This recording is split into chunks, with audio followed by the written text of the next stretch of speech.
Welcome to the Someone Gets Me podcast, where you'll hear stories of inspiration and hope realized. Hosted by Dianne A, intuitive empowerment mentor who specializes in working with people who want to be freed from being stuck in life. You will hear personal stories and professional insights, along with tips on how to conquer overthinking, procrastination, and more. Here's Dianne. Hey everybody, it's Dianne, and I am here with episode number 86 of the Someone Gets Me podcast. It's been such a wild ride. I can't believe when I started the podcast that I would ever be so excited as I am now with all the amazing guests and content and feedback from all of you. It's just been so amazing. And this episode, I want to talk about something that's very, very dear to my heart and very close to me. And that is how it is to live as an empath and somebody that has a lot of intuition. And many of you are empaths or know empaths, and many of you also have a lot of intuition. But particularly, I want to focus on the empath part. Now, I'm really excited that the someonegetsme.com website is live with all of the episodes from the very beginning on there, along with blogs and a services page and a way to contact me directly through that website, someonegetsme.com. Very easy to remember. It's the name of the podcast because this empathy thing is a very important topic. And as an intuitive mentor and somebody who is quite empathic myself, there are so many things to consider. And I was really led to do this particular episode because I recently was working with somebody very intensely over a project that went on for several days, and this person is very, very empathic. And then I've had other people I've worked with recently in different settings. They were also empathic, but there was something that was really profound and common with them. It was one of those things where you wake up at 3 o'clock in the morning with, oh my, this is something I really need to share with my people. And that is the consequences of being an empath, which means you're taking on other people's energy. In fact, some empaths don't even realize it's another person's energy they're taking on.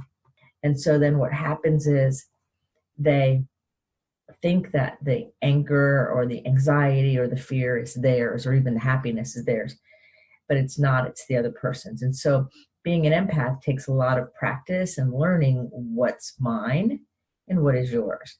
What is my feeling, my experience, and what is it that I'm picking up from you? It's one of the things that makes some intuitives very good because we can feel other people's things, but you have to be able to discern it. Well, the thing in common that I realized was that all the people I work with and people who I don't work with that I know who are empaths have similar challenges in some of their emotional well-being and some of their spiritual well-being and some of their physical well-being. For example, a lot of empaths struggle with exhaustion and sometimes body aches and pains. There's times when I get very fatigued, that my whole body hurts. I just feel uncomfortable in my own skin. In fact, some people I've worked with lately have said that to me, that they're just tired sometimes. Well, often if you look at it when you're tired, it's because you've been around a lot of people who maybe are taking your energy, or maybe they're angry or fearful, or they have their walls up, and it takes more of your own energy to engage with that group of people or that person, and then you end up tired. I always ask everyone, has there ever been a time when you had plenty of energy, you were great, and then you had a conversation with somebody, or you were in a certain situation, and then you were all of a sudden tired for no reason, or at least you didn't think it was a reason? And if you think about it, your energy kind of drained out of you, if you will, during an interaction or a situation that you let all the energy escape. And empaths do it all the time until they learn better. Empaths also have a lot of anxiety. I have a client of mine who doesn't really have anxiety in the mental illness way, but he gets anxiety at certain times. He starts shaking and things.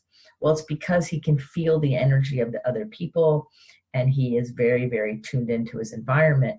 And he hasn't learned that that feeling he's calling anxiety is actually simply an energy shift that has to do with some of the other people around him.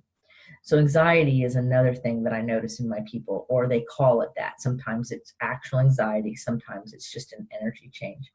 Another problem that these empaths are having, and I've had it too myself, is trouble thinking clearly. And that is so many things on your head and so many things going on. If the stress level gets to a certain point over a period of time, it will change your memory and you'll remember things in a certain way. And it wasn't exactly that way. Your memory will be correct for the content maybe, but the situation might be a little different. Because high stress levels and high emotion levels are known to change and cause a shift in how we remember things. So empaths are really open to that kind of challenge if you get tired. And another big part that I see is sleep problems. A lot of empaths who have a lot of stress going on or a lot of things on their mind will maybe fall asleep and then 2 or 3 hours later they're wide awake. Well, that's often because the brain starts racing again and the cortisol is messed up because of the kidneys and the adrenal glands. And everything in your body affects everything. What you think about and what you don't think about affects your body. So your physical body is neutral, and what you're thinking about and what you're feeling affect everything. So of course you're going to have sleep issues if you go to bed with obsessive thoughts or overthinking or worrying about something. I say worrying means praying for something to go wrong. And so it really is important for all people, but particularly you empaths, to really pay attention to what you're thinking about. So when I saw all these constellation of things that happen that are very common with all the people I work with myself, if I'm not taking care of myself, and all kinds of people, I gave it a name. Because if I have a name, then we can talk about it as a thing, in which case then we can transform any aspects that we desire. And so the name I gave it is Empath Distress Disorder. An empath is somebody who takes on the emotions and feelings and energy of other people, knowingly or unknowingly. Very, very sensitive. It is different than a highly sensitive person who is sensitive but doesn't necessarily take it on. It's its own thing, being an empath. Many empaths are also highly intuitive. And highly intuitive people are also often empaths, though not always. So they have a correlation, but it's not a 100% correlation. And then I call the second part of my name here is Empath Distress Disorder, right? Distress means the stress is disconnecting me from my center, from who I am, from my calm, my peace. It's a message that it's time to take a pause, take a break. And the disorder means my life is not in order, because we want to have our life in order on some level. And when I'm not in order and I'm distressed, most likely if you're an empath, it is because you've been taking on the toxic energy or the overwhelming energy or the constant energy of your environment or the people around you. And in those situations, in those times, if you keep it up, you'll end up getting sick. Some empaths I know end up with getting, colds all the time. Some empaths I know end up getting sinus troubles all the time. A lot of them get sinus troubles all the time because sinuses has a blockage up there and it always shows up, or neck problems or something. And so there's things to do if you have an empath distress disorder, because your adrenal glands get tired. That's the fight or flight, and they're right on top of your kidneys. And so if your adrenaline is always going through your body and you're always racing and worrying and putting all the stress on yourself, that makes your adrenaline go through your body. It eventually tires out your kidneys, but it also tires out your thyroid gland. So it'll mess up your metabolism. It'll mess up your sleep. It'll mess up your sense of well-being. And over time, it wears the system down. And then pretty soon you're experiencing what some people call burnout. Some people might say, oh, you're too sensitive, just let it roll off your back. Don't pay attention. But that's difficult for an empath because the experience is so different, so much more intense. So there are some things you can do, because you don't want to get sick. You don't want to get diagnosed with something like chronic fatigue syndrome or things like that. And you don't want to get paralyzed, basically like stuck in the house all the time, or not wanting to go out and be around people because you're so spent. That's no healthy, happy life to live. So the work I do and to try to help people is so that they're not stuck in the house and they're not stuck getting labeled with all these diagnoses, because truly being an empath is a gift. Being an empath is a huge gift. It's just not always understood. And sometimes when you're really sensitive and you're taking on other people's energy, sometimes you don't even realize that you're acting out their fear or you're acting out their anger, and it's not even yours. You're feeling it and it's coming through you. Or you're feeling it and you're holding on to it and creating more distress and discord in your own body. So there are some things you can do to help you feel better. One is to begin to check and see, where are the energy drains happening? If there's certain people or certain situations where every time you're around them or you're in that situation where you feel tired when you leave, I suggest you have some healthy boundaries. I suggest you begin to get some distance so that you're not always tired and drained. So if that means less time with some of those people, or if that means learning some skills to put a wall up so that they can't get your energy or all those kinds of things, then do that. But it's important to not put yourself in positions where you get drained, at least not consistently. You also want to really assess the people in your life, because toxic people, narcissistic people, those people who will take, see you kind of like a gas station. And as long as you're going to give and give and give and not put up any boundaries or not put any qualifying things there, they will just suck you dry. A narcissist who is full of themselves will call you when they want something from you, promise you things, have you feel hopeful, like things are going to go really great, and then not show up and not deliver. But they'll show back up when they want something from you. And pretty soon you're whipped and you're tired. Then they can turn around and blame you and focus on you when you're not 100% or you're not doing what they want you to do. Narcissists and people who have that kind of challenge are drawn to empaths because empaths have a lot of connection and a lot of care and are very compassionate. And it's the perfect setup. So if you have toxic people in your life, or people that no matter what you do or don't do, they're complaining or they want you to be different, or they're talking to you about something wonderful or good, and then the conversation turns to what's wrong with you and what you've done wrong, usually they're very slick and it just kind of feeds in. And then pretty soon, if you're not careful, you're walking around doubting yourself. You have more distress because you're taking on the energy and the assignment of what you're doing or not doing from someone else. The truth is, only you can make those decisions about you. What somebody says about you may or may not be true, and it may or may not be for you. Because one of the things I've learned, and you may have heard this, is you spot it, you got it, right? Well, I always look at it this way, that everybody's telling on themselves. So whatever somebody says about you to you, they're also saying about themselves, or it wouldn't be bothering them, or they wouldn't be pointing it out. So whatever somebody says is about them. So if somebody is saying something to you, you got to remind yourself, this is about you. This is not about me. Now you may have a part in a situation or you have responsibilities. I'm not saying that you're not responsible. I'm saying that the way somebody says it or what they say is about them. So toxic relationships and toxic people who are angry all the time, or who are playing the martyr all the time, so they're taking your energy that way, or they play the victim, or they're fearful and they know how to say just the right thing to get you to respond to them. Those kinds of situations are toxic. Those kinds of situations will take an empath and make you feel exhausted and tired and unable to think and feeling like you can't live up to your own expectations. And then pretty soon doubt comes in, when really the issue didn't start with you. It started with the other person. The other thing you need to do, besides eliminating the toxic people and really paying attention to where your energy is going so it doesn't drain, is to set really clear limits and really clear boundaries. Your yes means yes, and your no means no.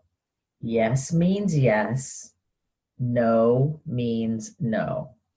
So often, if I decline something or tell somebody no to something and they keep pushing, that is what I will say.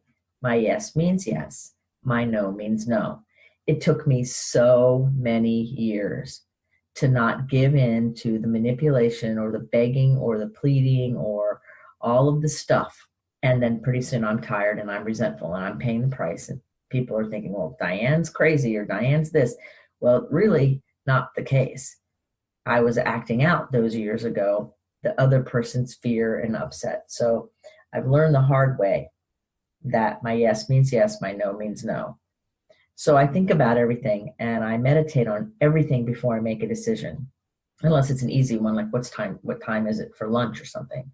If somebody asking me to do something or wants something from me or wants to engage with me somehow, I always check in meditation before I get back. And if they can't understand that or they're not okay with me taking that pause to make a decision, then it's probably not the right decision for me to say yes to anyway. Because I know myself and I know my sensitivities, just like you know yourself, you know your sensitivities. So it's important to have clear limits and clear boundaries. When I'm tired for the day or I'm done for the day, I tell people, no more thinking, no more talking.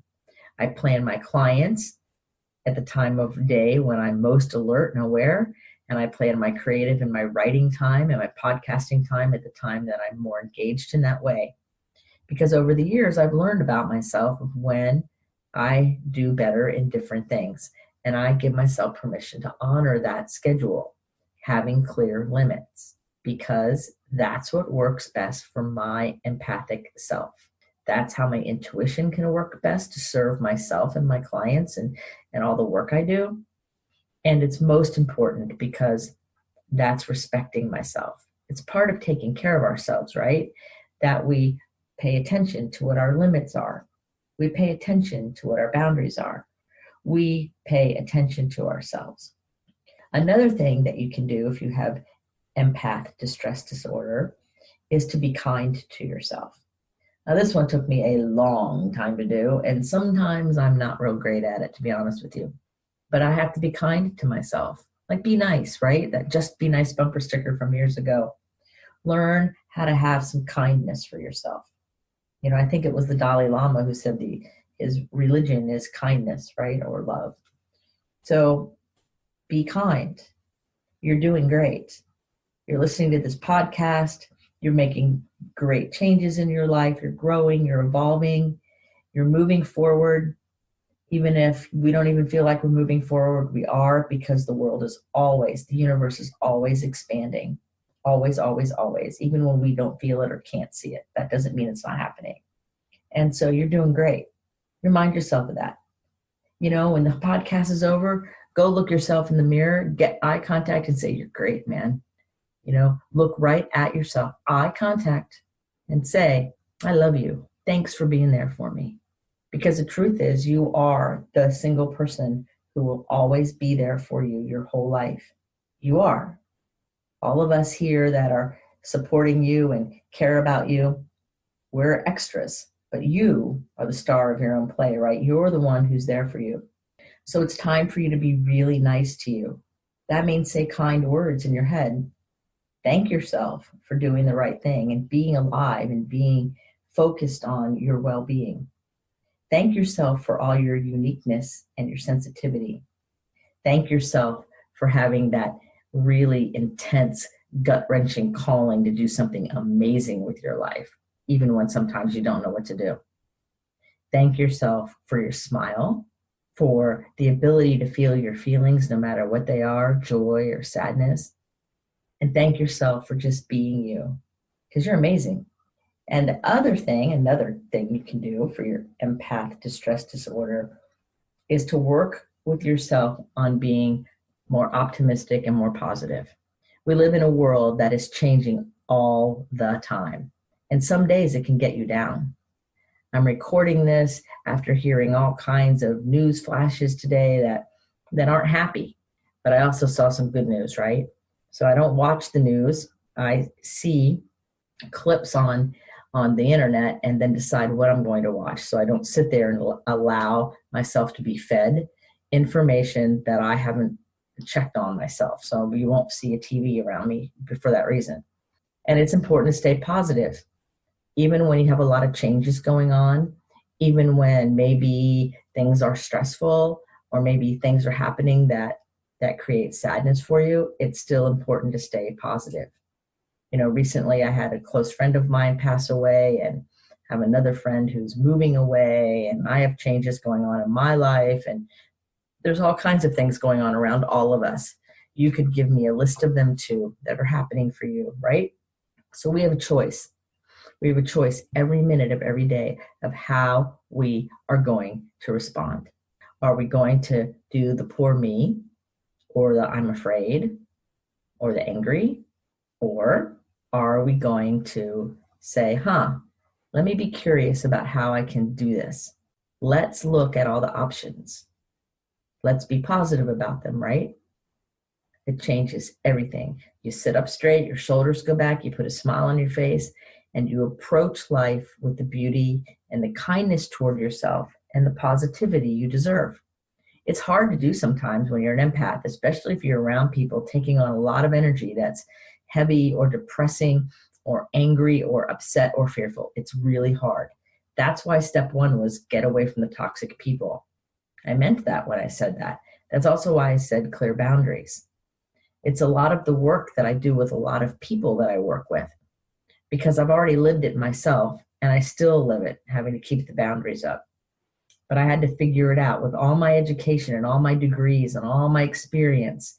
I still had to do my own work and my own development to be able to personally show someone else the way.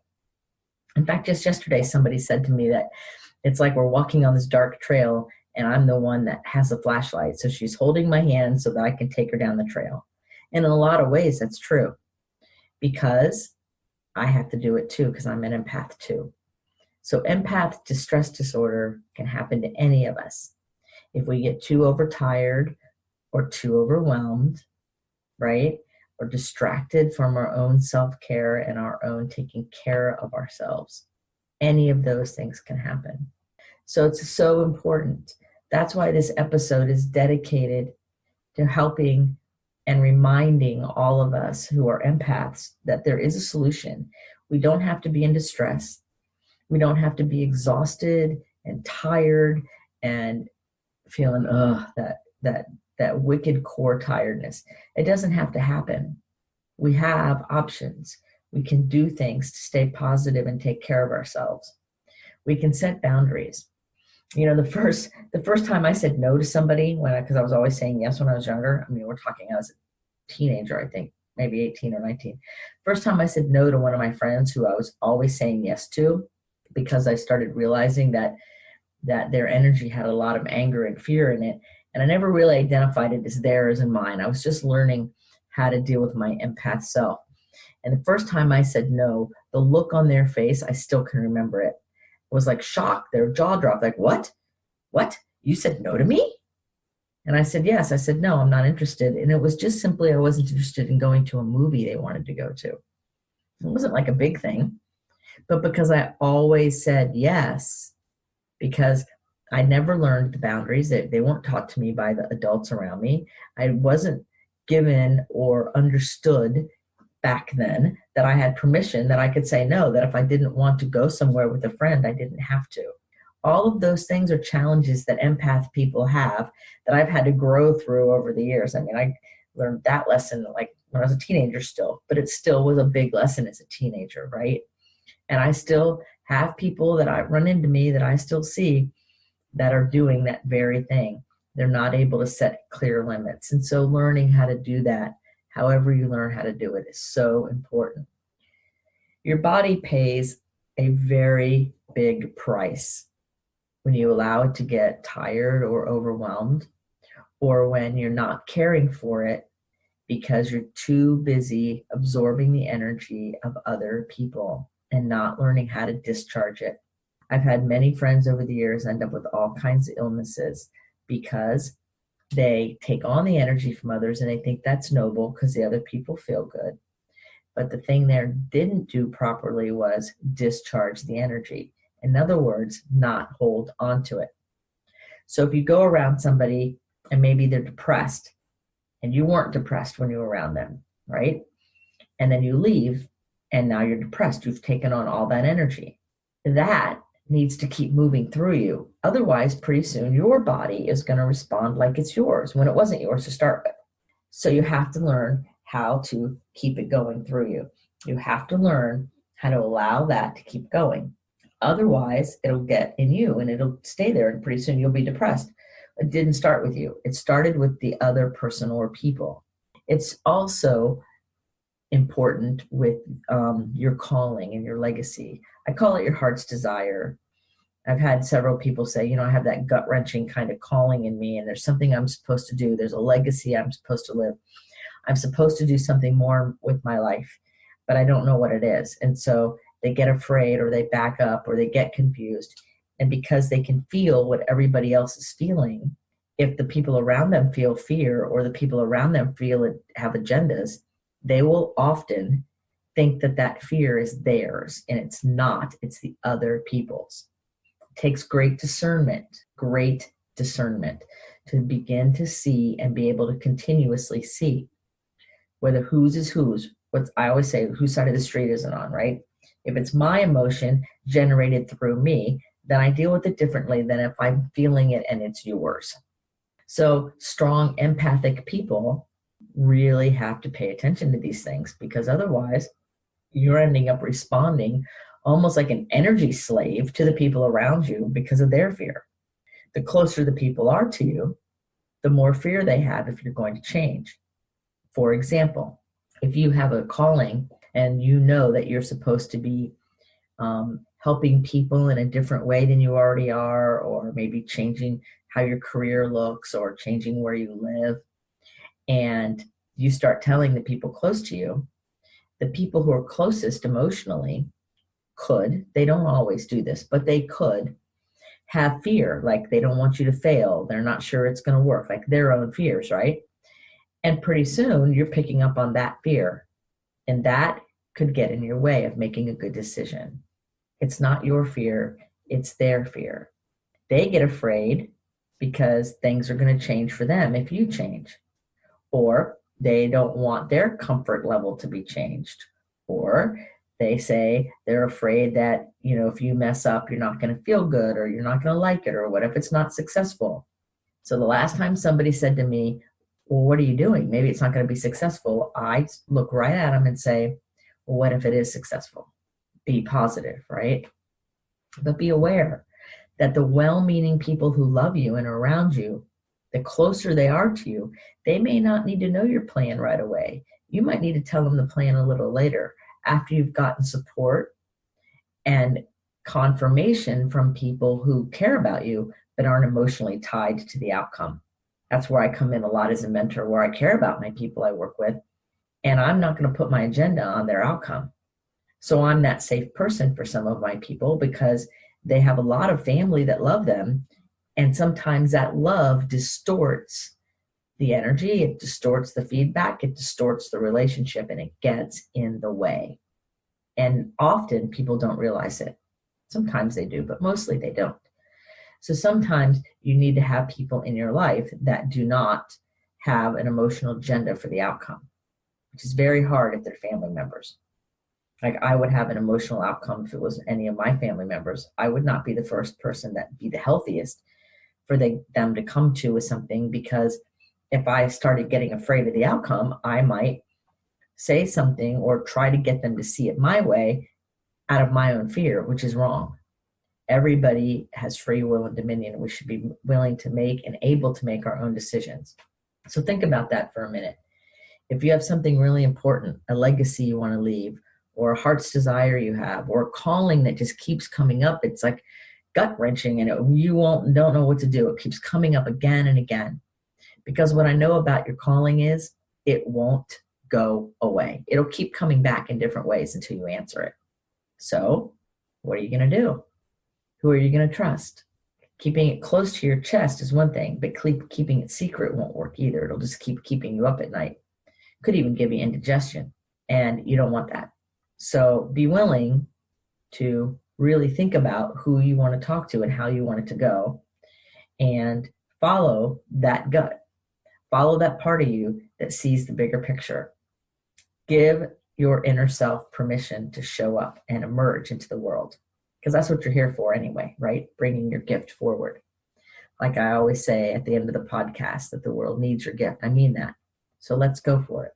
So I wanted to talk to you about empath distress disorder, because I made up the term. I'm coining the term so that you will have something to talk about if you're really feeling distressed. If you're not sleeping well, and maybe your body temperature is off, or you're having difficulty, or you're finding yourself short-tempered, and you're not feeling like yourself, you're not feeling right.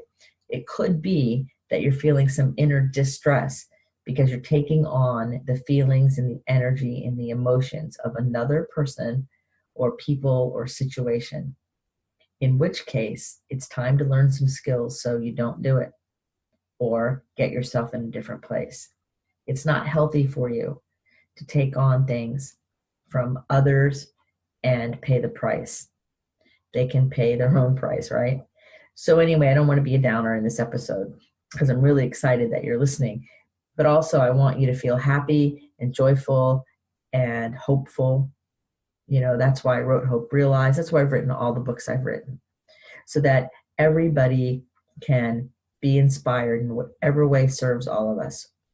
So hopefully this episode about empath distress disorder and the tips necessary to help you not be in the middle of the issue can help you rise above it and be positive. As always, you can email me if you have any questions or comments. You can go to someonegetsme.com, which is the website that goes with this podcast with all the episodes on it. You can search whatever you want. That will be fun. Or you can contact me through MsDianneAllen.com, whichever. I'm at both of them. So you can find me, and I'm happy to help you, or I'm happy to answer any questions. But most importantly, be kind to yourself, and remember that you are amazing. Remind yourself every night. Say, I love you. Thanks for being there for me today. I'm going to go do that when I go to bed later tonight. I'm going to remind myself, right? So I hope this has been helpful, and I hope that you're inspired to keep being the amazing person that you are.